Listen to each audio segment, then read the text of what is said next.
Bagaimana hukumnya zikir memakai tasbih? Tasbih ini hadisnya sebenarnya yang membolehkan itu kembali kepada riwayat Tirmidzi yang khilaf ulama tentang kesahihannya. Umumnya ulama ada yang mendhaifkan riwayat ini. Umumnya ulama mendhaifkan riwayat ini tentang waktu Nabi SAW menuju ke masjid, kemudian menemui Ummu Salamah yang sedang berzikir sambil menghitung batu, gitu kan? Setelah itu Nabi SAW pulang dari masjid menemui Ummu Salamah masih memakai batu, subhanallah, alhamdulillah, sambil hitung dengan batu. Kata Nabi SAW, wahai Ummu Salamah, apakah kau kerjakan ini dari tadi? Dari sebelum saya pergi kamu zikir dengan cara ini? Dia bilang iya. Kata Nabi SAW, saya sudah membaca zikir yang mengalahkan jumlah pahala zikirmu dengan cara saya membaca, misal habis subhanallah baca ada khalqihi wa ridha nafsihi wa zinata arsy wa midada kalimati, sejumlah makhluknya Allah. Jadi bilang subhanallah ada khalqi, sejumlah makhluknya, wa ridha nafsi, sampai dia ridho dengan dirinya sendiri Allah SWT, wa zinata arsy, sebanyak jumlah perhiasan singgasananya, wa midada kalimati, juga sebanyak jumlah kalimat-kalimatnya. Maka itu mengalahkan. Ulama yang mendhaifkan hadis ini mengatakan ini hadis yang menyebutkan tentang adanya hitungan dengan benda, bukan dengan tangan, gitu kan?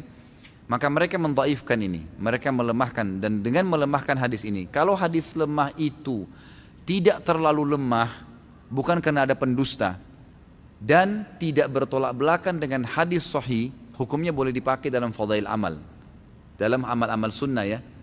Tapi ternyata pendapat pertama mengatakan ada hadis Nabi yang diriwayatkan Imam Bukhari berbunyi tangan jari yang dipakai bertasbih itu akan menjadi saksi hari kiamat, menjadi saksi pada hari kiamat.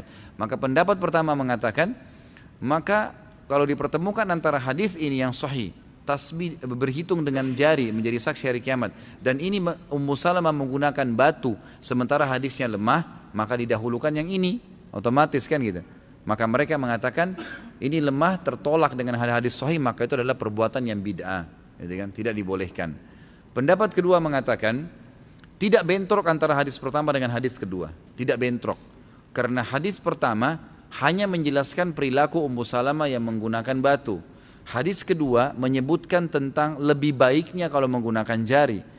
Kalau dilihat ini tidak ada bentrok menurut pendapat ulama yang kedua, maka lebih afdal menggunakan jari, tapi tidak disalahkan kalau menggunakan tasbih, seperti itu. Nah ini saya sudah berikan kepada anda tentang masalah khilaf ulama, itu dilihat kondisional. Saya bahasakan afdalnya menggunakan jari, ini terus kita biasakan, gitu kan. Tapi kita tidak boleh 100% menyalahkan orang yang menggunakan tasbih itu, karena masih ada pendapat ulama tadi yang saya sebutkan.